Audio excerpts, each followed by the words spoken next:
क्या गजा में शांति की सबसे बड़ी उम्मीद अब एक नई शर्त के सामने अटक गई है? क्या जिस समझौते को ऐतिहासिक बताया जा रहा था वह लागू होने से पहले ही विवादों में घिरती दिखाई दे रही है? आखिर हमास ने ऐसा क्या कह दिया है जिसने पूरी दुनिया का ध्यान अपनी ओर खींच लिया है? और क्या इजराइल तथा हमास के बीच बनी ये नई स्थिति एक स्थायी युद्ध विराम की ओर बढ़ेगी या फिर एक बार फिर तनाव बढ़ने का खतरा पैदा हो सकता है? आइए समझते हैं इस पूरे घटनाक्रम को विस्तार से। गजा से एक बेहद अहम बयान सामने आया है जिसने युद्ध विराम और निरस्त्रीकरण को लेकर चल रही चर्चाओं में नया मोड़ ला दिया है। हमास के सीनियर नेता और संगठन की वार्ता टीम के सदस्य गाजी हमद ने साफ अल्फाजों में बोल दिया है कि जब तक इजरायली सेना पूरी तरह गजा पट्टी से वापस नहीं हटती तब तक हमास किसी भी तरह के डिसआर्मेंट यानी हथियार छोड़ने की प्रक्रिया शुरू नहीं करेगा। उनके मुताबिक ये केवल सैन्य मुद्दा नहीं है बल्कि गजा के भविष्य, पुनर्निर्माण और फ़लस्तीनी अधिकारों से जुड़ा सवाल है। कतर के समाचार चैनल अल जजीरा से बातचीत के दौरान गाजी हमद ने कहा है कि किसी भी संभावित समझौते में सबसे पहले इजराइल को अपनी जिम्मेदारियां निभानी होंगी। उनका कहना था कि यदि समझौते में इजरायली सेना की वापसी तय की गई है तो सबसे पहले उसी पर अमल होना चाहिए। इसके बाद ही निरस्त्रीकरण जैसे संवेदनशील मुद्दे पर आगे बढ़ा जा सकता है। उन्होंने ये भी स्पष्ट कर दिया है कि यदि हथियारों के संबंध में कोई प्रक्रिया शुरू होती है तो उसमें इजराइल की कोई भूमिका नहीं होगी। उनके अनुसार ये प्रक्रिया केवल एक फ़लस्तीनी राष्ट्रीय समिति की निगरानी में ही पूरी की जाएगी। यही से मामला और दिलचस्प हो जाता है। गाजी हमद का ये बयान ऐसे समय में आया है जब अमेरिका के राष्ट्रपति डोनाल्ड ट्रंप कुछ ही समय पहले ये दावा कर चुके हैं कि गजा को लेकर एक ऐतिहासिक समझौता हो चुका है। ट्रंप के मुताबिक इस समझौते के तहत हमास और गजा के दूसरे सशस्त्र समूह चरणबद्ध तरीके से अपने हथियार छोड़ेंगे जबकि इजरायली सेना भी निर्धारित चरणों में गजा से पीछे हटेगी। ट्रंप ने इसे मध्य पूर्व में शांति की दिशा में एक बड़ी उपलब्धि बताया था। राष्ट्रपति ट्रंप ने यह भी कहा था कि इस समझौते को लागू करने में मिस्र, कतर और तुर्की ने अहम भूमिका निभाई है। उनके अनुसार इन तीनों देशों की मध्यस्थता की वजह से लंबे समय से रुकी बातचीत आगे बढ़ सकी है। ट्रंप ने इसे एक ऐतिहासिक सफलता बताते हुए कहा था कि समझौते के लागू होने के बाद गजा की सुरक्षा व्यवस्था धीरे धीरे एक अंतर्राष्ट्रीय निरस्त्रीकरण बल और नई फ़लस्तीनी पुलिस व्यवस्था को सौंपी जाएगी ताकि क्षेत्र में स्थायी शांति स्थापित की जा सके।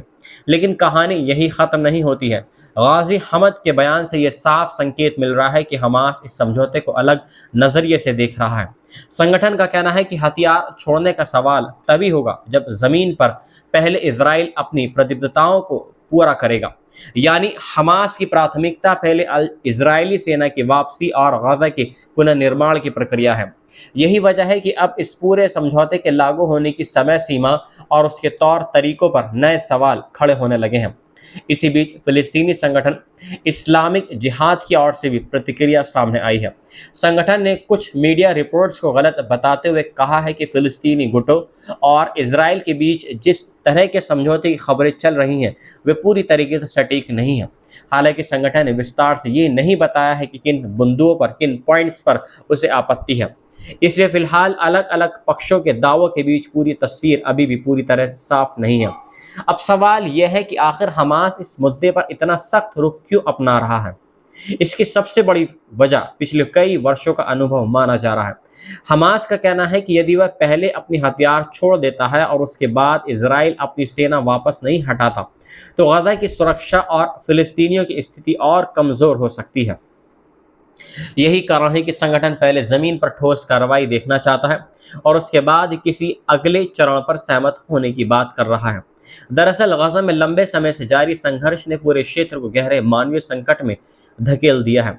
लगातार युद्ध, बमबारी और सैन्य अभियानों के कारण लाखों लोग विस्थापित हो चुके हैं। बड़ी संख्या में घर, अस्पताल, स्कूल, सड़कें और सिविल ढांचे बिल्कुल पूरी तरीके से नष्ट हो चुके हैं। इसी वजह से पुनर्निर्माण का मुद्दा भी अब बातचीत का अहम हिस्सा बन चुका है।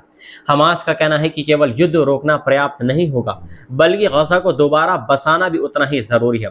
रिपोर्ट्स के मुताबिक युद्ध विराम एक व्यापक योजना के तहत लागू किया गया था, जिसमें कई चरण निर्धारित किए गए थे। बताया जा रहा है कि इस योजना में सुरक्षा व्यवस्था, प्रशासन, पुनर्निर्माण और राजनीतिक प्रक्रिया को भी शामिल किया गया है। हालांकि इन सभी दावों की अलग अलग पक्षों से अलग अलग व्याख्या सामने आ रही है, इसलिए ये कहना अभी जल्दबाजी होगी कि अंतिम सहमति किन शर्तों पर बनी है। ध्यान देने वाली बात यहाँ पर यह भी है कि मध्यस्थ देशों की भूमिका इस पूरे घटनाक्रम में बेहद महत्वपूर्ण मानी जा रही है। मिस्र और कतर पहले भी कई बार इजराइल और हमास के बीच बातचीत कराने की कोशिश करते रहे। वहीं तुर्की ने भी हाल के वर्षों में फिलिस्तीन के मुद्दे पर सक्रिय भूमिका निभाई है। ऐसे में यदि बातचीत आगे बढ़ती है तो इन देशों की कूटनीतिक भूमिका और ज्यादा बढ़ सकती है। हालांकि दूसरी ओर चुनौतियां भी कम नहीं हैं। किसी भी निरस्तीकरण प्रक्रिया के लिए दोनों पक्षों के बीच भरोसा होना बेहद जरूरी हो रहा है। यदि किसी भी पक्ष को यह महसूस होता है कि दूसरा पक्ष अपनी प्रतिबद्धता पूरी नहीं कर रहा है तो पूरा समझौता प्रभावित हो सकता है। यही वजह है कि विश्लेषकों का मानना है कि आने वाले कुछ दिन इस समझौते की सफलता या विफलता तय करने में बेहद अहम साबित हो सकते हैं। राजनीतिक दृष्टि से भी यह घटनाक्रम काफी महत्वपूर्ण माना जा रहा है। यदि वास्तव में चरणबद्ध तरीके से इजरायली सेना की वापसी और हमास के निरस्तीकरण की प्रक्रिया आगे बढ़ती है तो इससे मध्य पूर्व की राजनीति में एक बड़ा बदलाव देखने को मिल सकता है। दूसरी ओर यदि किसी भी चरण में बातचीत रुकती है या दोनों पक्ष एक दूसरे पर समझौता तोड़ने का आरोप लगाते हैं तो हालात फिर से तनावपूर्ण हो सकते हैं। सबसे बड़ा सवाल अब यह है कि क्या दोनों पक्ष एक दूसरे पर भरोसा कर पाएंगे? क्या पहले इजराइल अपनी सेना वापस बुलाएगा या पहले हमास किसी प्रकार की निरस्तीकरण प्रक्रिया शुरू करेगा? यही वह मुद्दा है जिस पर पूरी बातचीत टिकी हुई है और दिखाई दे रही है। फिलहाल दोनों पक्ष अपने अपने रुख पर कायम हैं और मध्यस्थ देश लगातार समाधान निकालने की कोशिश कर रहे हैं। बहरहाल इस पूरे घटनाक्रम ने एक बात बिल्कुल साफ कर दी है कि गजा में स्थायी शांति केवल युद्ध विराम से नहीं आएगी। इसके लिए सुरक्षा, पुनर्निर्माण, राजनीतिक व्यवस्था और दोनों पक्षों के बीच भरोसे जैसे कई जटिल मुद्दों पर का समाधान भी होना जरूरी है। इसलिए आने वाले दिनों में हर बयान और हर कूटनीतिक कदम पर दुनिया की नजर बनी रहेगी। अब सबकी नजर इस बात पर टिकी हुई है कि पहले कौन अपनी प्रतिबद्धता पूरी करता है और क्या यह समझौता वास्तव में जमीन पर लागू हो पाएगा। यदि ऐसा हुआ तो ये केवल गजा ही नहीं बल्कि पूरे मध्य पूर्व की राजनीति और सुरक्षा व्यवस्था के लिए एक नया अध्याय साबित हो सकता है।